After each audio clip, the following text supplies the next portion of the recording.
বাংলাদেশের ক্ষমতাচ্যুত সাবেক প্রধানমন্ত্রী শেখ হাসিনার মৃত্যুদণ্ড কার্যকরের পরিকল্পনা করছে ঢাকা। মানবতা বিরোধী অপরাধের দায়ে সম্প্রতি আদালত তার বিরুদ্ধে এই রায় দিয়েছে। কিন্তু এই রায় কার্যকরের পথে সবচেয়ে বড় বাধা এখন ভারত।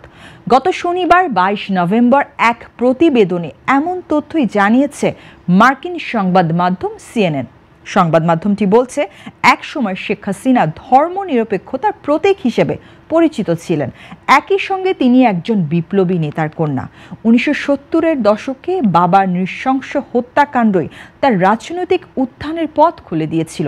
কিন্তু বাংলাদেশের রাজনীতিতে শীর্ষে ওঠা শেখ হাসিনার সেই উত্থানের পর এসেছে নাটকীয় পতন, আর তা ছাত্র জনতার গণ আন্দোলনের মুখে ক্ষমতাচ্যুতি এবং শেষ পর্যন্ত পালিয়ে ভারতে আত্মগোপন। এখন তার অনুপস্থিতিতে দেওয়া মৃত্যুদণ্ড কার্যকর হতে পারে যদি ভারত তাকে ফেরত পাঠানোর সিদ্ধান্ত নেয়। 2024 সালে ছাত্র জনতার আন্দোলন দমনে মানবতা বিরোধী অপরাধের দায়ে দোষী সাব্যস্ত হন তিনি। আন্দোলনটি শেষ পর্যন্ত তার সরকারের পতন ঘটায়। এরপর 15 বছরের ক্রমবর্ধমান স্বৈরশাসনের পর গত বছরের আগস্টে তিনি ভারতে পালিয়ে যান এবং এক সময়ের ঘনিষ্ঠ মিত্র দেশের রাজধানীতে আশ্রয় নেন। এখন তিনি দুই দেশের রাজনৈতিক টানাপোড়েনের কেন্দ্রে রয়েছেন, কারণ তাকে ফিরিয়ে দেওয়ার দাবি বারবার করে চলেছে বাংলাদেশ। বাংলাদেশি রাজনৈতিক বিশ্লেষক মুবাশ্বের হাসান বলেন, তিনি জনরোষ এড়াতে দেশ ছাড়তে বাধ্য হন, ভারতে লুকিয়ে আছেন আর মৃত্যুদণ্ড পেলেন। ঘটনাটা সত্যি ব্যতিক্রমী। বিস্ময়কর এই উন্নয়নে গর্বিত জাতি, গর্বিত নতুন ধরা পরিবার, আবাসনে আস্থার আদর্শ, নতুন ধরা, নতুন প্রজন্মের নতুন পৃথিবী। ছাত্র জনতার আন্দোলনে পতন। যদিও বহু আন্দোলন ও হত্যা চেষ্টার মধ্যেও হাসিনার ক্ষমতা টলেনি, কিন্তু গত বছরের শিক্ষার্থী আন্দোলন ছিল অন্যরকম। সরকারি চাকরির কোটা নিয়ে আন্দোলন দ্রুত দেশ জুড়ে বিক্ষোভে রূপ নেয়। সরকারের কঠোর দমন পীড়নে জাতিসংঘের হিসাব মতে 1400 মানুষ নিহত হয়।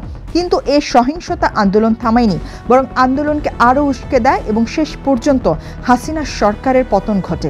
মুবাশ্বের হাসান বলেন, তিনি দেশ ছাড়লেন, এটি তার অপরাধের স্বীকারোক্তি। তিনি অনেক বেশি সীমা লঙ্ঘন করেছিলেন। মৃত্যুদণ্ডের রায়। ভারতের রাজনৈতিক আশ্রয় তার জীবনে আরেকটি চক্র সম্পূর্ণ করে, অর্থাৎ প্রায় অর্ধ শতাব্দী পর আবারও দেশটিতে নির্বাসনে যান তিনি। বাংলাদেশের আন্তর্জাতিক অপরাধ ট্রাইব্যুনাল তার অনুপস্থিতিতে বিচার করে তাকে মৃত্যুদণ্ড দেয়। হাসিনার বিরুদ্ধে অভিযোগ ছিল বিক্ষোভকারীদের হত্যা করতে উস্কানি দেওয়া, বিক্ষোভকারীদের ফাঁসির আদেশ দেওয়া এবং ড্রোন, অস্ত্র, হেলিকপ্টার দিয়ে আন্দোলনের দমন পীড়নের নির্দেশ। আদালত বলেছে, শিক্ষার্থীদের হত্যার আদেশ তিনি দিয়েছেন এবং এটি একেবারে স্পষ্ট। রায় ঘোষণা হলে আদালতে কান্না ও করতালিতে ভরে ওঠে। নিহত এক আন্দোলনকারীর বাবা আব্দুর রব বলেন, এতে একটু শান্তি পেলাম, পুরো শান্তি পাবো যখন তাকে ফাঁসির দড়িতে দেখব। ভারত এই রায়কে স্বীকৃতি দিয়ে নিরপেক্ষ অবস্থান নিয়েছে। হাসিনার ছেলে সজীব ওয়াজেদ বলেন, ভারত সব সময় ভালো বন্ধু, তারা আমার মায়ের জীবন বাঁচিয়েছে। ভারতের সাবেক কূটনীতিক অনিল ত্রিগুনায়েত বলেন, ভারত তাকে ফেরত পাঠাবে কিনা তাতে আমি খুবই সন্দিহান। ভারতের আইন ও বাংলাদেশ ভারত প্রত্যর্পণ চুক্তি অনুযায়ী রাজনৈতিক অপরাধে কাউকে ফেরত না পাঠানো যায়, আর ভারত সম্ভবত সেই যুক্তি ধরতে পারে। তিনি বলেন, ভারত হাসিনার বিরুদ্ধে অভিযোগকে রাজনৈতিক অপরাধ হিসেবে বিবেচনা করবে। ত্রিগুনায়েত আরও বলেন, হাসিনা এখনও সব আইনি পথ শেষ করেননি, তিনি সুপ্রিম কোর্টে আপিল করতে পারেন, এমনকি হেরেও যেতে পারেন। তাই ভারত তাড়াহুড়ো করবে না। এদিকে রায়ের পরদিন বাংলাদেশ পররাষ্ট্র মন্ত্রণালয় হাসিনাকে দ্রুত ফিরিয়ে দিতে ভারতের কাছে আবারও চিঠি দিয়েছে।